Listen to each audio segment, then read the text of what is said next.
ഷിംജിത മുസ്തഫ അന്വേഷിച്ച് പോലീസ് വലവീശിയിരിക്കണം. കേരളം മുഴുവൻ വലവീശിയിരിക്കണം.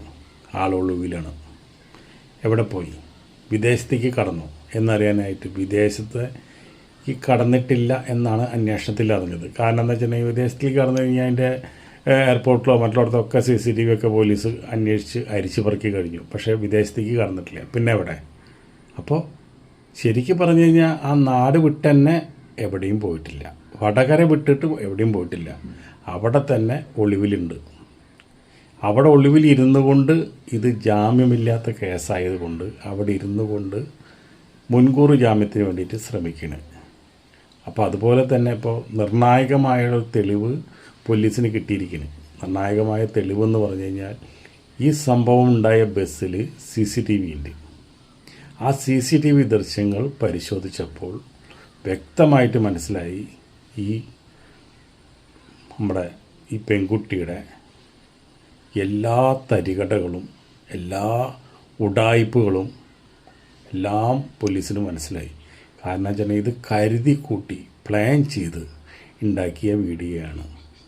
ഇങ്ങനൊരു കണ്ടൻറ് ഉണ്ടാക്കാൻ വേണ്ടി ക്രിയേറ്റ് ചെയ്ത് അവിടെ ചെന്ന് നിന്ന് ഈ പാവത്തിൻ്റെ അടുത്ത് നിന്നിട്ട് ഇത് ക്രിയേറ്റ് ചെയ്ത് അത് വീഡിയോ എടുത്ത് കഴിഞ്ഞിട്ട് പിന്നെ എഡിറ്റിങ് ചെയ്യുന്നുണ്ട്. എഡിറ്റ് ചെയ്തിട്ടാണ് ഇതൊക്കെ അതിൽ അടിച്ചു കിട്ടി കയറ്റിയിരിക്കുന്നത്. അങ്ങനെയാണ് ഈ വീഡിയോ ഉണ്ടാക്കിയിരിക്കുന്നത്. പക്ഷേ ഇതിൻ്റെ ഒറിജിനൽ കോപ്പി കിട്ടണമെങ്കിൽ ഇത്തിരി ബുദ്ധിമുട്ടാണ്.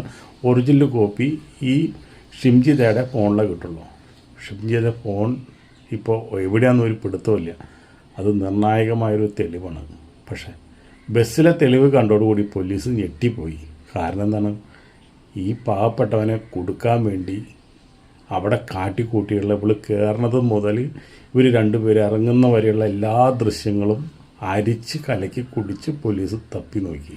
അതിൻ്റെ ഉള്ളിൽ പോലീസിന് കൃത്യമായിട്ട് മനസ്സിലായി ഈ ഒരു വീഡിയോയ്ക്ക് വേണ്ടിയിട്ട് ഇത് നാടകം കളിച്ച് ഇവൾ കയറിയതാണ്.